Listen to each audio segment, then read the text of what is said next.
नमस्कार, मी मयुरी आणि आपण पाहत आहात 7 स्टार न्यूज।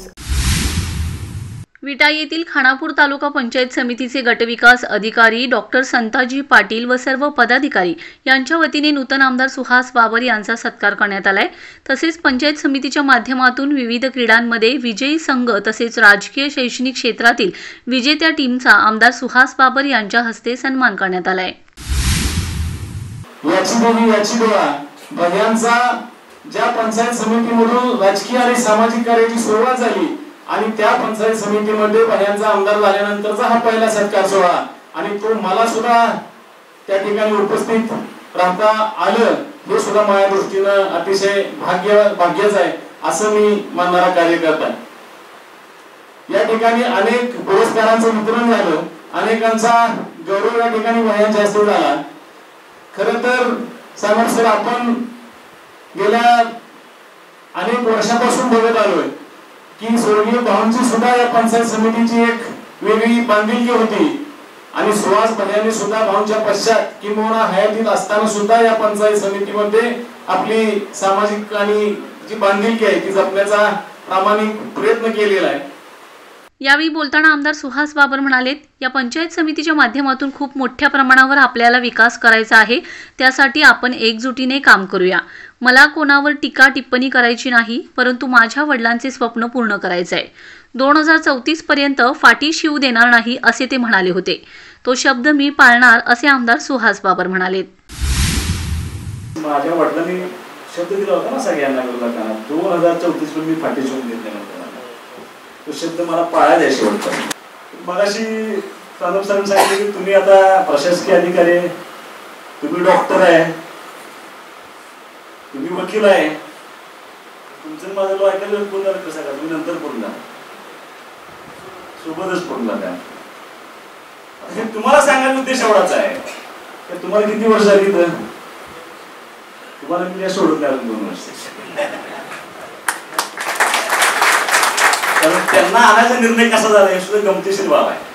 ते का त्यांच्या कामासाठी आले होते भाऊंना भेटायला आणि मी भाऊंच्या आधी खाली ऑफिसमध्ये बसायचो।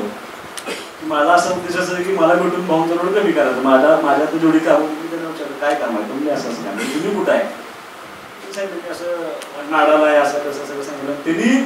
तुम्ही कसं काम केलं मी अंदाज घेत होतो, तिने इतकं बोलले की हे उठून गेलं तर मी यांच्या बद्दलचं पत्र देऊन टाकले होत्या। त्यांना माहितच नव्हतं की मी यांचं बद्दलचं पत्र देऊन भाऊंना सांगून मी यांना इकडे, कारण मला कदाचित अंदाज होता की प्रशासक लागणार आहे, इलेक्शन काही होणार नाही आणि चांगला माणूस असला पाहिजे म्हणून मी बीडीओ साहेबांना त्या ठिकाणी आणलं। आज निश्चितपणे तुम्हाला अधिकारी कर्मचारी पण सांगतील की तुम्हाला याचा फायदा झाला आहे, अत्यंत चांगला माणूस आम्ही आणण्याचा उद्देश होता। मी तुम्हाला सगळं सांगायचा उद्देश असा होता। 4 महिने झाले माझी विधानसभेची निवडणूक, इतकं प्रचंड काम आहे मागची मंजूर झालेली, त्याचं नारळ पडताना मला 1 वर्ष जाईल।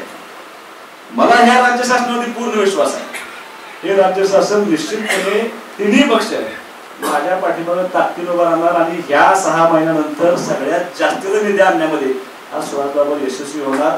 त्या मतदारसंघामध्ये जास्तीचे पैसे आणण्यात पण काही वेगळ्या कल्पना राबवत आपण ह्या मतदारसंघामध्ये, ह्या ग्रामपंचायतीमध्ये प्रत्येक गावाला न्याय देण्याची भूमिका असावी या हेतून आता मला कोणाची मदत लागणार असेल की तुमची मदत लागणार।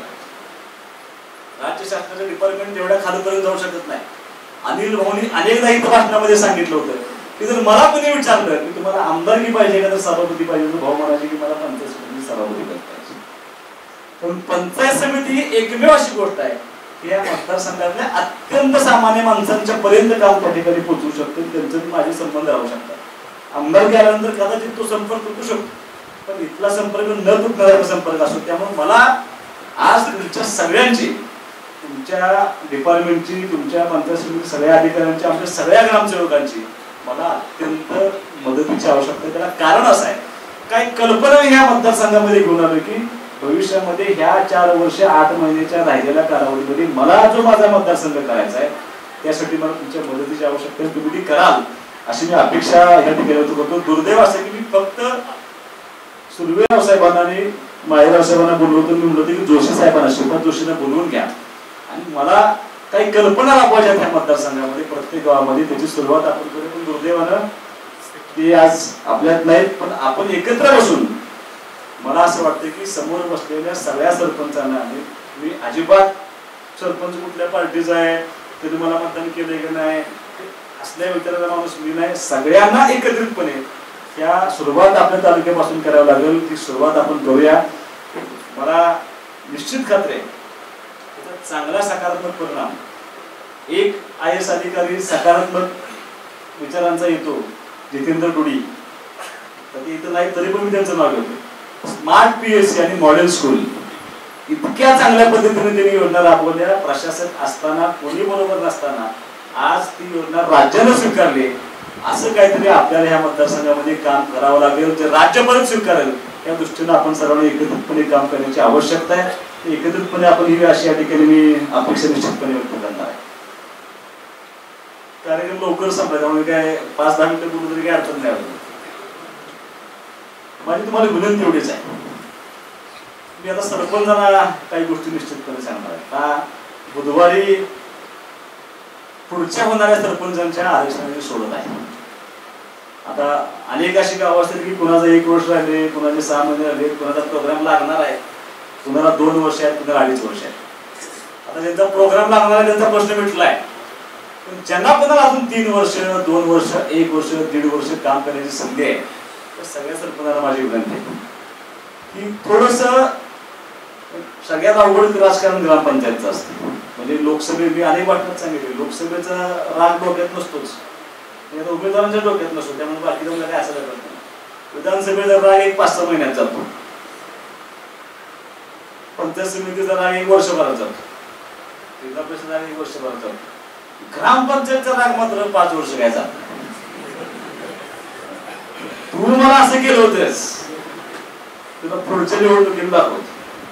इथपर्यंतची मजल त्या ग्रामपंचायतच्या निवडणुकीमध्ये असते. म्हणजे जेवढं मतदान लहान, जेवढी निवडणूक लहान, तेवढं राग आणि द्वेष जास्त असू नये.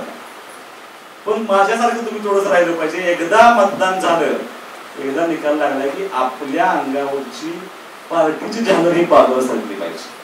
आणि गावातला प्रत्येक माणूस त्या माणसाचा लोकप्रतिनिधी मी आहे आणि त्याचं काम करणं आपली जबाबदारी आहे. या हेतून इथून पुढे आपण काम करण्याची जबाबदारी सर्वांनी तुम्ही घेतली पाहिजे असं तुम्हाला माझी विनंती तुम्हाला या ठिकाणी करणार आहे. पण मी आज बघितलं काही गावांना तुम्ही पुरस्कार दिले आले नाही, करायला नाही पाहिजे त्यांनी असं काय. म्हणजे मला काहीच फरक पडत नाही. उलट म्हणजे मी गार्डीचं नाव घेतलं मी आमच्या सरपंचाला विचारलं वशिला नंबर नाही ना, पण कोण म्हणू पण शकत नाही वशिला नाही का तर शाळेचा पहिला नंबर तुम्ही आदर्शला दिलाय म्हणजे माझा वशिला नाही. म्हणजे वशिलाचं कुठलंच काम झालं नाही. हे सांगण्याचा उद्देश एवढाच आहे की ह्या भूमिका आपण आता बाजूला ठेवल्या पाहिजेत आणि आलेल्या प्रत्येक माणसाचे काम करण्याची जबाबदारी आपण 100% पार पाडली पाहिजे. माझं तुम्हाला आव्हान आहे कुठल्याही सरपंचाने घ्या. आता नाव द्यायला हरकत नाही. संजय मध्ये सदस्य होते 5 वर्ष. तिथे 5 वर्ष या ठिकाणी मी उपाध्यक्ष असताना या ठिकाणी सदस्य होते. 5 वर्षाच्या कालावधीमध्ये कडवे माझ्या विरोधात असताना त्यांनी मला दाखवून द्यावं की सुहास बाबरनं पंचायत समितीच्या अधिकाऱ्यांना एक काम चुकीत सांगितलं, 1 रुपयाचं काम चुकीत सांगितलं, 1 रुपयाचा भ्रष्टाचार केलाय. म्हणजे बीडीओ साहेब किती विहिरींना मंजुरी दिली तुम्ही प्रशासक काळामध्ये या 2 वर्षामध्ये? 250 विहिरींना तुम्ही मंजुरी दिली. एकदा तरी माझा फोन आला ह्याला देऊ नका म्हणून, द्या म्हणून आला असेल. हा एकही चुकीचं काम सांगणार कुणालाही अडवलेलं नाही. 5 लाख रुपये आपण देतोय विहिरीला. किती? मला असं वाटतं की तुम्हाला मतानं कोणतरी 1000-2000 रुपये देत असेल, 5 लाख रुपये विहिरीला कोणच देत नाही. ते देताना सुद्धा या मतदारसंघामध्ये मी लोकप्रतिनिधी असताना राजेश भाऊ कुणालाही आडवा म्हणून सांगितलेलं नाही. मी ज्यावेळेला संजय गांधी निर्धार योजनेचा अध्यक्ष होतो तेव्हा भाजपचे पण काय सदस्य माझ्याबरोबर होते, आमच्या पार्टीचे काय सदस्य माझ्यावर होते. ते असं मला येऊन सांगायचे ना आपल्याला मदत करत नाही. मी म्हणा अगदी बरोबर आहे, मदत करत नाही ना अजिबात नाही. तो उठून गेला की मंजूर म्हणून सही करून ठेवायची. त्याला कारण असं आहे की निराधार योजनेची पेन्शन मागणारी महिला असेल किंवा पुरुष असेल, मला त्यांचं मत बघत होतं, त्यांची आर्थिक परिस्थितीचा मी अभ्यास करतो आणि तिला आवश्यकता आहे त्या आवश्यकता नाही एवढंच बघायचं. तिनं मत देऊ दे न देऊ दे मला काय फरक पडत नव्हता. आमच्या सदस्यांचं समाधान व्हायचं की सुहास बाबांना माझ्या समोर याची मंजुरी केली नाही. त्याचं वास्तव असं होतं की ती उठून गेले की मी मंजुरीचं पत्र काढून टाकायचं. असं काम करण्याची भूमिका घेतल्यामुळं मला अनिल भाऊंचा वारसा 100%, त्यांचा मला झालेल्या त्यांच्या घटनेनंतर मिळालेली सहानुभूती प्रचंड मोठी आहे. ते सगळं असताना सुद्धा ते कुणाला अपेक्षित नव्हतं. पत्रकार मंडळ सुद्धा आता त्याला त्यांचा नाईलाज असतो. एखाद्या गावामध्ये गेलं कोण निवडून येणार तुम्ही विचारता, आता 90% सुहास बाबर म्हणते, पण तुम्हाला दाखवता येत नाही. अडचण असते पत्रकारांची सुद्धा, त्यांना ते समान दाखवावं लागतं. पण तुमचा रात्री मला फोन येतच होता ना, काय नाही एकदम व्यवस्थित आहे. सगळ्यांना माहित होतं मी निवडून येणार आहे, मला माहित होतं मी निवडून येणार आहे. मला माहित आहे मी पंचायत समितीला रेकॉर्ड ब्रेक मतदान जिल्ह्यात निवडणार होतो, जिल्हा परिषदला रेकॉर्ड ब्रेक मतदान निवडून आलो. आणि तुमच्या सगळ्यांच्या आशीर्वादानं, त्या मतदारसंघातल्या सगळ्या आम जनतेच्या आशीर्वादानं विधानसभेला सुद्धा मी जिल्ह्यात सगळ्यात जास्त मतांना मी निवडून आलो. हे माझं भाग्य. हे पंचायत समितीला आलो, जिल्हा परिषद किरकोळ गोष्ट असते, पण विधानसभेला सगळ्यात जास्त मतांना निवडून येणं जिल्ह्यामध्ये हे मान मिळवायला काही गोष्टी घडाव्या लागतात. जयंत पाटील साहेब, विश्वजित कदम साहेब यांचं लीड सुद्धा 10,000-12,000 वर आहे, जे लाख मतांना निवडून होते. मी मात्र 78,181 मतांना त्यावेळेला निवडून आलो. याचं सगळं श्रेय त्या पंचायत समिती जिल्हा परिषदमध्ये केलेल्या 10 वर्षाचा माझा कार्यकाळ, त्या पंचायत समितीच्या सगळ्या अधिकाऱ्यांनी मला केलेली मदत, सगळ्या ग्रामसेवकांनी मला केलेली मदत, त्या मतदारसंघातल्या सगळ्या अनिल भाऊंच्या कार्यकर्त्यांनी वाहून घेऊन काम केलं.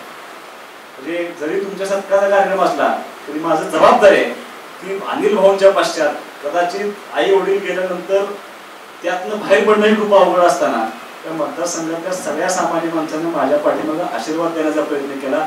ती सगळी लोक माझ्या बरोबर उभा राहिली. म्हणून आज आमचं कुटुंब त्या दुःखातून सावरून आज ही सेवा करण्याची भूमिका घेऊन त्या ठिकाणी काम करते. सगळ्यांच्या सहकार्यामुळं, या सगळ्यांच्यामुळं बिडू साहेब मला एवढं मोठं लीड मिळालं. म्हणजे आता परत ती काय झाले, इतकं लोड झालाय त्या 78,000चा की काही लोकांना पेलत नाही. ईव्हीएम वर चालू लागल्या. मी अनेकदा सांगितलंय, तुम्ही एकदा सहज माझ्यावर फिरा, सोडून द्या कार्यकर्त्यांचं, सोडून द्या माझ्या सगळ्या प्रमुख मंडळींचं. तुम्ही एकदा माझ्यावर गावात चला आणि वय वर्ष 3 ते वय वर्ष 15 माझ्यापर्यंत येणाऱ्या मुलांची संख्या बघा, तुम्हाला ईव्हीएम काय माझं कळत एकदा येऊन बघा. मी मुद्दाम सांगतो, या वेळेला माझ्या निवडणुकीत सगळ्यात जास्त कुणी जर मला मदत केली असेल तर ह्या कार्यकर्त्यांनी तर केलीच, त्यांनी ती जबाबदारी म्हणून केली. पण राजकारणामध्ये अत्यंत कमी सहभाग असलेल्या माझ्या माता भगिनीला माझ्यासाठी सगळ्यात जास्त त्याला निवडणुका करत होत्या. आणि 2 नंबरला पण फिरत असेल तरी लहान लहान मुली करत होती. मी उदाहरण म्हणून सांगतो, गुट्यामध्ये मी लीड जाणार आहे मी तुम्हाला पहिल्या दिवसापासून मी सगळ्यांना सांगत होतो. तर मला त्याचा अंदाज होता, कारण विरोधक ज्यावेळेला प्रचाराला जात होते, मी आता कोणाचं नाव घेणार नाही, पण साक्षी गिफ्ट गॅलरी होती गॅलरी, म्हणजे लहान मुलगा सायकलवरती फिरत होतो, तिने माझं शिवसेनेचा झेंडा लावला. तू फिरायचा, विरोधकांचे सगळे प्रचाराला देत आले. तुम्ही सांगितलं हो मला इकडे येऊ नका. तुम्ही का भैया उभा आहेत मला, एका घरामध्ये त्यांचं नाव घेणार नाही शासकीय अधिकारी आहेत, त्यांच्या घरामध्ये पॅम्पलेट वाटायला विरोधी गटाची माणसं गेली. तुझी छोटी मुलगी आहे, तिच्या आजीने पॅम्पलेट घेतली, ती हसत हसत बोलली. तू हसत का बोललीस? त्यांच्याबरोबर आपला भैया उभा आहे म्हणून तुझ्याशी जीवली नाही राहतात. हे जे प्रेम मिळालंय ना मला असं वाटतं, न भूतून भविष्यात प्रेम देण्याची जबाबदारी या मतदारसंघातल्या सगळ्या सामान्य माणसांनी केली, सगळ्या लहान थोरांनी केल्यामुळं कदाचित मला एवढं मोठं यश आलं असेल. पण ह्या यशामध्ये मी नाकारणार नाही. ह्या यशामध्ये पंचायत समितीच्या जिल्हा परिषदेच्या सगळ्या कर्मचाऱ्यांचं, सगळ्या अधिकाऱ्यांचं, सुहास बाबर हे नाव चांगलं होण्यासाठी तुम्ही जे योगदान दिले त्या योगदानामुळे मला हे ठिकाणी यश आले. त्याबद्दल मी तुमच्या सर्वांचा मनापासून या ठिकाणी पहिल्यांदा आभार मानेन, तुमच्या सर्वांचा ऋणी राहील.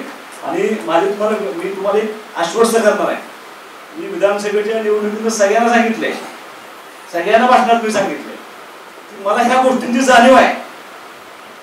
भाऊ गेल्यानंतर झालेली निवडणूक, त्यात मला मिळालेलं यश, या प्रत्येक यशाचं विधानसभेमध्ये ज्या मी पायरी चढत होतो त्या पायरी गणित मला जाणवत होती की ह्या पायरी म्हणजे मी अनेक वाटण्यात चांगली वेळेस आहे. तुम्हाला कदाचित माहित असेल की उपाध्यक्ष झाल्यानंतर उपाध्यक्ष मी वर होतो, वर पहिल्या मजल्यावरती होतो. तिसऱ्या मजल्यावरती होतो. मी भाऊनी मला खाली बसायला सांगितलं. म्हणजे 3 चेंबर घे, साधं चेंबर होतं. मी ते चेंबर घेतलं, जाऊन बसलो. सगळे आमदार सत्कार देऊन गेले आणि भावाने म्हणले मी तो सत्कार करणार नाही, तुला ह्या चेंबर मध्ये का आणलंय तुला कळतंय का? म्हणजे नाही मला समजलं. तुला ह्या खुर्चीवरती बसवलं त्याला कारण असं आहे की या खुर्चीवरती बसत असताना, एखाद्या विषयावरती सही करत असताना, निर्णय घेत असताना एका गोष्टीचं बाण ठेवा की आपला बाप या खुर्चीवरती बसला होता, भाऊ त्या खुर्चीवरती बसले होते आणि त्यांनी ती जबाबदारी, ती जाणीव मला त्यावेळेला करून दिली होती. ती जाणीव आजही माझ्या मनामध्ये आहे. मी ज्या ज्या ठिकाणी प्रचाराला गेलो त्या प्रत्येक ठिकाणी मला या मतदारसंघातल्या अत्यंत सामान्य माणसांनी मला लोकवर्गणी करून दिली. काही लोकांनी मला व्यासपीठावरती आणून पैसे आणून दिले. एका 2 मुलीनं, एक विजयनगरच्या एका मुलगीनं मला तिची पिगी बँक आणून दिली होती की तुम्हाला पैसे इलेक्शनसाठी घ्या म्हणून. दिगंशी मध्ये एका सभेमध्ये एका मुलीनं पिगी बँक आणून दिली शंभूराज देसाई साहेबांच्या साक्षीने. मी नको बाळा, मला तिच्या वडिलांनी मला एक गोष्ट सांगितली की ज्या वेळेला तिचा जन्म झाला, मागासवर्गीय समाजाचं कुटुंब आहे, जन्म झाला आणि हिची आई गेली म्हणा तिथंच एका कॉडवरती आईची डेड बॉडी होती, पाण्यात बाळ होती आणि 1 लाख रुपये बिल झालं होतं. मला माझ्याकडे पैसे नव्हते, घेऊन जायचं कसं? त्याला मला एकमेव पर्याय होता अनिल भाऊना फोन केला की मी फोन एवढ्यासाठी केला होता की माझं बिल काय कमी होईल का भाऊ, असं घडलं. त्याला भाऊने 1 लाख रुपये पाठवून दिले आणि 1 लाख रुपये मी ते भरले. त्यावेळेला माझ्या एखाद्यात माझं बाळ होतं आणि एखाद्यात माझ्या बायकोची बॉडी होती. आता ती मुलगी मोठी झाली, सुदैवाने माझी परिस्थिती चांगली. माझी अशी इच्छा की त्या उपकारातून उतरायचं असेल तर माझ्या मुलीने साठवलेले पैसे तुम्हाला घ्या. मी ते पैसे हातात घेतले. मला बोर्डमध्ये एका महिलेने पैसे दिले. अशा अनेक महिलांनी, कुणी 50 रुपये दिले, कुणी 100 दिले, कुणी 500 दिले, कुणी 1000 दिले, कुणी 2000 दिले. दुकानदार मंडळींनी मला बघूच बसून सांगितलं गावाकडं, इतकी मदत करण्याचा प्रयत्न केला. आणि ज्यावेळी मी काम करतोय त्यावेळेला मला ह्या सगळ्या गोष्टींची जाणीव आहे. मी त्या दोन्ही पिगी बँक माझ्या कपड्यात ठेवले आणि अशा ठिकाणी ठेवले की कपडे घ्यायला मी कपाट उघडलं की मला त्या 2 पिगी बँक दिसतात आणि सकाळ सकाळ जाणीव होते जबाबदारी माझ्या खांद्यावरती माझ्या डोक्यावर आणि ते जबाबदारी घेऊन काम करण्याचं भूमिका मी या ठिकाणी घेऊन करण्याचा तुम्हाला शपथपूर्वक सांगतो की अत्यंत चांगल्या पद्धतीनं जो माझा कार्यकाळ असेल त्या कार्यकाळामध्ये अत्यंत प्रामाणिकपणे काम करण्याची भूमिका घेऊन या मतदारसंघामध्ये काम करेल. त्यात कुठेही तुम्हाला माझ्याकडून अडचण येणार नाही. कधीही सुहासबाबा तुम्हाला चुकीचं काम करा म्हणून सांगणार आणि जरी कधी सांगितलं असलं तर तिची जबाबदारी मी सुहासबाबा म्हणून कायम घेतलेल्या लक्षात तुमच्या अंगावर कधी येऊन दिलेलं नाही. पण ह्या मतदारसंघातल्या सगळ्या लोकांना न्याय देण्याची भूमिका इथून पुढे 100% घेतली जाईल. तर कुठे आता शेवटी असं राजकारण आहे, आरोप प्रत्यारोप. आता कसं असतं, निवडणूक झाली की हरलेल्या लोकांना फार उत्साह असतो. त्यातनं गेलोय आपण, आता असं करणार, आता तसं करणार, हे आरोप करणार. ते आरोप प्रत्यारोप मध्ये काही होत असत. आता आरोप प्रत्यारोपाला मी फार कमी उत्तर दिले. मी कुणावरही विधानसभेच्या निवडणुकीमध्ये प्रचारामध्ये टीका टिप्पणी केलेल्या आणि करणार पण नाही. पण कुणी आरोप केले तर मी त्याला फारसं उत्तर देत बसणार नाही. कारण मला माहित आहे मी जे काम करतो ते अत्यंत प्रामाणिकपणे काम करतोय आणि ती भूमिका घेऊनच इथून पुढच्या काळामध्ये हा सुहासबाबा कायमस्वरूपी तुमच्या पाठीशी असेल. कायमस्वरूपी या सगळ्या अधिकाऱ्यांच्या पाठीशी, सगळे सरपंच, ग्रामसेवक तुमच्या बरोबर कायम आहे. तुम्ही कशालाही काळजी करायची कारण नाही. तुमच्या प्रत्येकाला मी जबाबदार आहे. मी त्या गोष्टीसाठी ताकदीने तुमच्या बरोबर आहे. ती भूमिका घेऊन तुमच्या बरोबर आहे. फक्त तुम्हाला विनंती एवढीच आहे की आता तुम्हाला लागली सवय विजयाची. तुम्ही आता सुहासबाबा असू द्या, फिरोज शेख असू द्या, रामांना असू द्या, नसू तुम्हाला काय लागत नाही. आता तुम्हाला ठरवलं, तुमच्या लक्षात आलं की कशी जनरल चॅम्पियनशिप घ्यायची.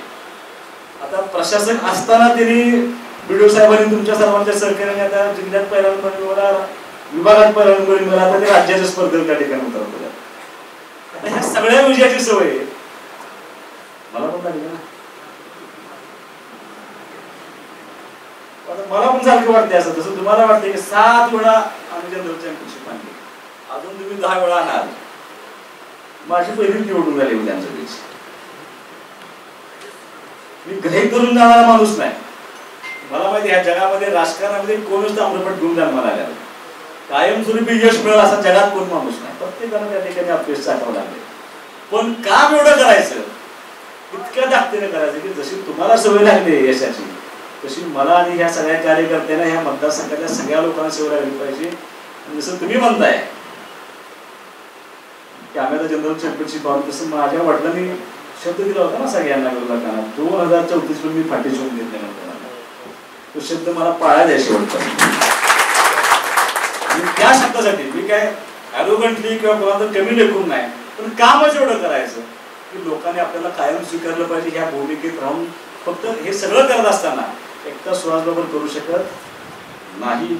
या सगळ्या करत असताना मला तुमच्या सगळ्यांच्या मदतीची आवश्यकता आहे. पौचे कार्यकर्ते असतील, माझे सहकारी मित्र असतील, ग्रामसेवक असतील, अधिकारी असतील, या सगळ्यांची मला मदतीची गरज आहे. ती मदत तुम्ही मला कराल अशी अपेक्षा मी या ठिकाणी ठेवणार आहे. फारसं वेळ घेणार नाही, पण इथून पुढच्या काळामध्ये एकत्रितपणे आपल्याला ह्या मतदारसंघाच्या विकासासाठी चांगली भूमिका घेऊन काम करावं लागेल. ही भूमिका आपण सर्वांनी एकत्रितपणे घेऊया अशी अपेक्षा देखील व्यक्त करतो. जाता तुमच्या सर्वांचं मनापासून आभार मानतो, कारण तुम्ही एक सत्कारचा कार्यक्रम या प्रेमासिसमध्ये घेतला. मी ज्यावेळेला उपसभापती झालो त्यावेळेला माझी शिक्षण संस्था छोटीशी, त्या संस्थेनं मला सत्कारचा कार्यक्रम घेतला होता. संतोष दादा तुम्ही त्या कार्यक्रमात होता, पंत काका त्या कार्यक्रमात होते. आणि त्या कार्यक्रमामध्ये मी असं सांगितलं होतं की माझी शिक्षण संस्था ही माझ्या आईच्या ठिकाणी मी मानतो आणि पंचायत समिती ही माझ्या वडिलांच्या ठिकाणी ठेवतो. इतकं प्रेम पंचायत समिती माझं आहे, राहणार. जोपर्यंत माझ्या जीवात जीव आहे तोपर्यंत मला या पंचायत समितीतून अत्यंत प्रेम आहे. आणि पंचायत समिती किरकोळची पंचायत समिती नाही. या पंचायत समितीच्या खुर्चीवर असलेली 5 नावं तुम्हाला मी असं सांगतो: अनिल भाऊ, शहाजी बापू, मोहन शेठ दादा, संपतराव देशमुख कडेपूरचे आणि नंतर सुहास बाबर. या 5 सभापती आमदार म्हणून दिलेली पंचायत समिती एकमेव पंचायत समिती असं मला वाटतं. त्यामुळे अत्यंत चांगल्या पद्धतीने काम करणारी पंचायत समिती, त्याचा नावलौकिक असाच राहावा अशी शुभेच्छा तुम्हाला या ठिकाणी मी देतो. बोलण्यासारखं खूप आहे. मी जर डिपार्टमेंटनी आहे, शिक्षण विभाग वेगळं, ICDS वेगळं, असं जर बोलायला सुरुवात केली तर आपल्याला 4 तास पुरणार नाही. आमचं पाणी पुरवठा आहे, बांधकाम आहे. मी ह्याच्यावरती न बोलता पण जिल्ह्यामध्ये या सगळ्या डिपार्टमेंटमध्ये शिक्षण विभाग आमचा, मला असं वाटतं की जिल्ह्यात टॉपला कुठला असेल 2012 सालपासून तर आमचा शिक्षण विभाग पंचायत समितीचा आहे. असंच काम कायम राहावं अशी अपेक्षा देखील व्यक्त करतो. रमेश जाधव, 7 स्टार न्यूज, विटा.